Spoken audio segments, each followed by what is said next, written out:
Hello everyone, welcome back to my channel. My name is Becca and today I am doing something a little different. I myself do not enjoy watching haul videos. I very occasionally will watch them, but they're not something that when my favorite booktubers upload a new haul, it's not like the first thing that I would decide to watch. So I tend to not film them, but I thought it would be kind of fun to talk about my current library haul, just to show you like how I find interesting books from the library and just the random things that I check out. If you hear rain in the background, that's what that is. So without further ado, let's go ahead and jump into my library stack. I will also talk about my ebooks on Libby and then also what I have on hold that I might read soon as well. So let's go ahead and jump into the reads. So as somebody who works in a library, I do have the privilege and the opportunity at the moment to maybe browse when our customers do not, because I have to go to work.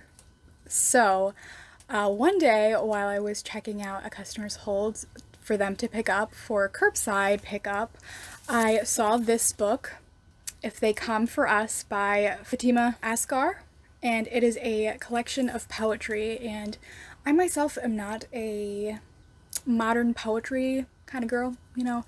I don't typically enjoy modern poetry, but I just thought that this cover was just so nice that I went into my own account and placed a hold for this because I was just so impressed by this beautiful cover. So I am really excited to read this. A little bit about it. It captures the experiences of being a young Pakistani Muslim woman in contemporary America. So I think this will be a very interesting look into a life and lifestyle that I myself obviously have no experience in, so I'm really excited to read this. The next book, I found this book, Cults: The Truth Behind the World's Most Notorious Cults by Nigel Cawthorne, and I also am not a huge fan of true crime or horror or anything that's too violent or gory. I'm just very sensitive to those types of things. So I kind of flipped through this book real quick, and I noticed that there were over 30 chapters of all that was like maybe 3 to 5 pages each. So I figured that it would be much better for me because it's probably just going to be like quick descriptions, so it's probably just gonna be like what the cult believed in, what did they do, you know. So I probably won't read this whole thing, because anyway, I am going to read some of this. I also found this book, AOC: The Fearless Rise and Powerful Resonance of Alexandria Ocasio-Cortez, and it's edited by Linda Lopez. This is a collection of essays, like anecdotes, I don't know, just written by other people about AOC, Alexandria Ocasio-Cortez, who, if you don't know, she is a representative of New York State. So I'm really excited to read this just because I'm really interested to see how her peers view her and her work, and also just like more, I just want to know more about her. So this book is also very short, and I'm not a huge nonfiction person, so it's like exactly 200 pages, so I think this will be a lot easier for me to read, and I'm really excited to get into that. So that is it for nonfiction, because I don't do nonfiction. But I also, and I know this came out for a while ago, but I had to place a hold on it because, you know, as the pandemic, libraries were taking a bit longer to get some of their books on the shelf. So I finally got a copy of Blood and Honey by Shelby Mahurin. This is the second book in the Serpent and Dove trilogy, I'm gonna say. I don't know if it's going to be a trilogy, but I really, really loved Serpent and Dove. If you are at all interested in reading like fantasy romance, this is a great series. This is a YA book, but I will say that there is more explicit content than you would usually find in YA. In the first one anyway. I obviously don't know if there's the same content in here, but I certainly hope so.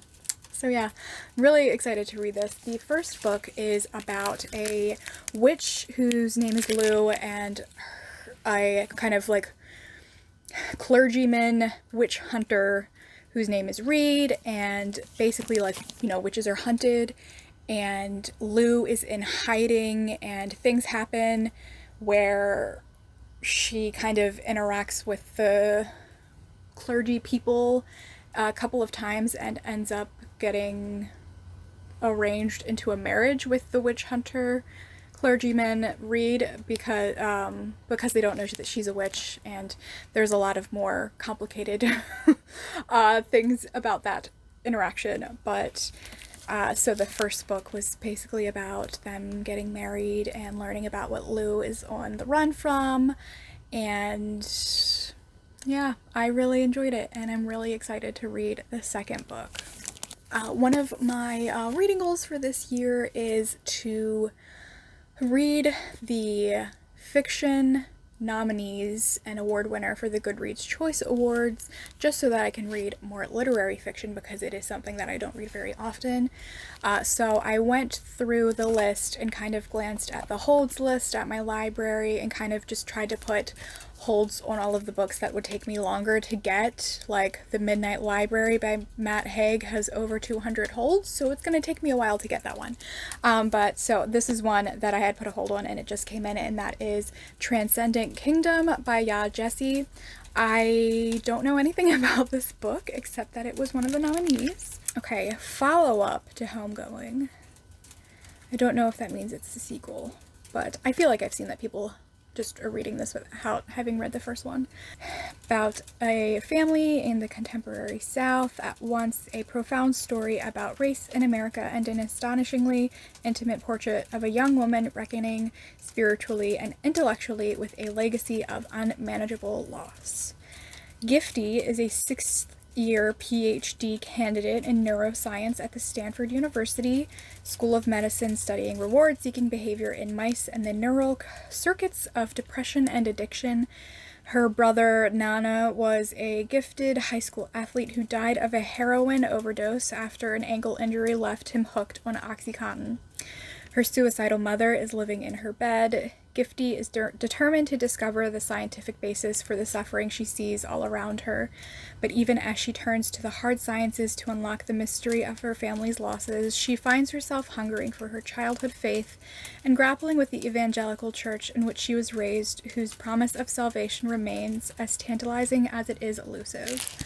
So this sounds like it's going to be a very hard-hitting contemporary read, and I'm very excited to read this.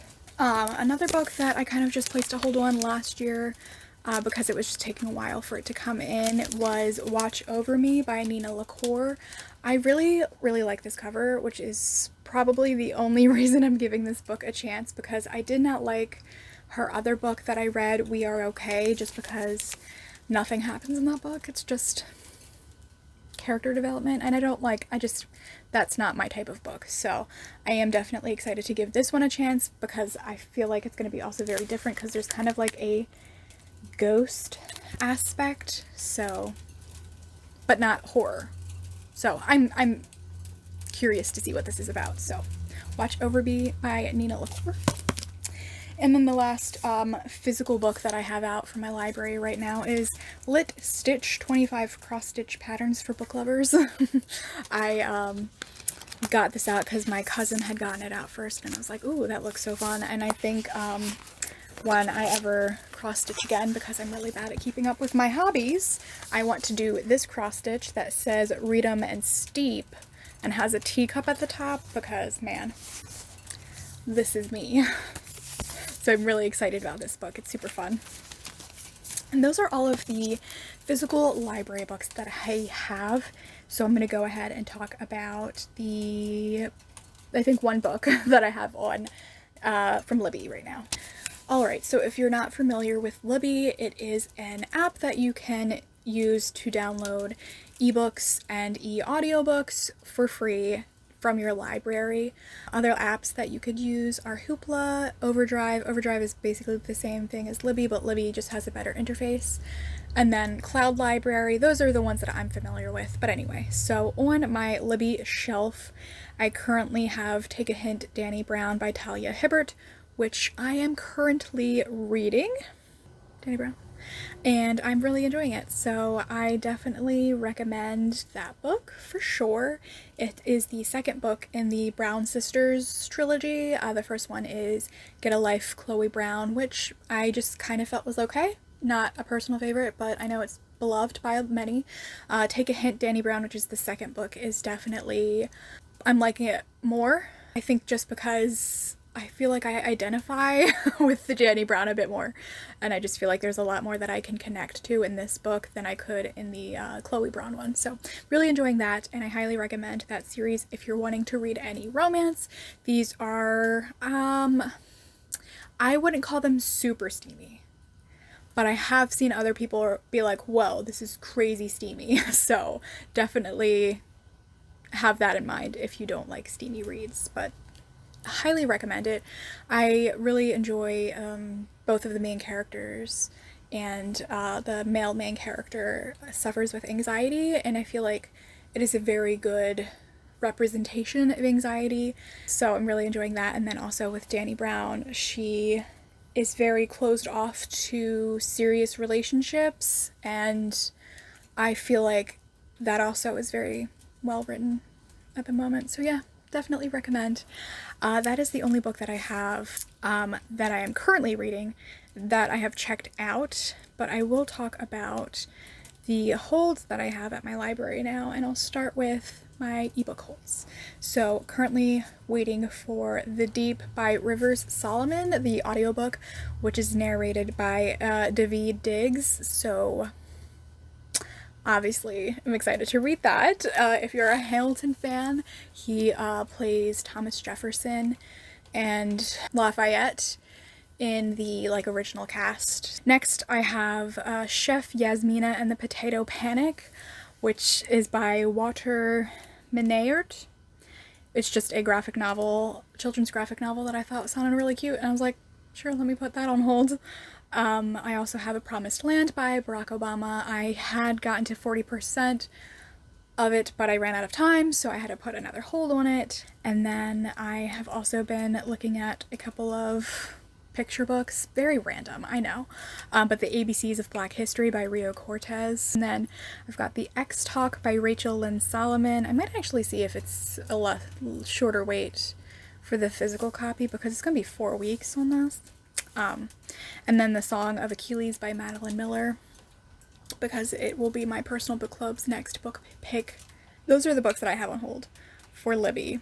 Looking up my account, my library account online to see the books that I have on hold coming soon. I'm really excited about a lot of them.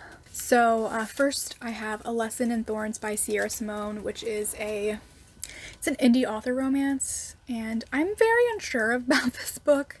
Other books that I'm waiting for: Fangirl, the manga Volume 1, Heartstopper Volume 2, and then of course my other holds for those fiction nominees for the Goodreads Choice Awards. These had a lot of holds, so I went ahead and added myself to the queue. Homeland Elegies by Ayad Akhtar, The Death of Vivek Oji by Kwaki Mezi, which I'm really excited for that book. I mean, I know it's going to be really hard-hitting, but I've just heard so many good things about it. Luster by Raven Leilani, Anxious People by Frederick Bachman, and then, like I said, The Midnight Library by Matt Haig. I'm currently 263 of 389 holds, so I hope I just get it by the end of the year. Yeah, so those are my holds at the library. I'm really excited for a lot of these books. I'm really excited to get into these books that I have right now. At the end of last year, I had over 40 books out at the library, and I had taken all of them back, every single one of them back, unless I was physically reading one already, just because I wanted to be I wanted a refresh, I get books out because I work there, so it's easy for me to just check them out all the time and then return them whenever I need to. and it's just so I just get books and books and books and books out and wasn't reading them, so I took them back at the end of the year and when it started afresh. But anyway, thanks for watching this video. I hope you enjoyed seeing some library reads, getting inspired to check out your library. I highly recommend using your local library if you're not, just because so many more books, so many more items, just a lot of things that you can use your local library for. Also, if you're someone like me who hates Amazon and doesn't want to use any of their products like Goodreads, your library's website / library apps like Libby can kind of take the place of that. And I think I'll talk more about that in a upcoming video. But anyway, this is my current library haul, and I hope you enjoyed it, and I will see you in a new video soon. If you liked this video, give it a thumbs up. Don't forget to subscribe to my channel, and I will see you soon. Bye.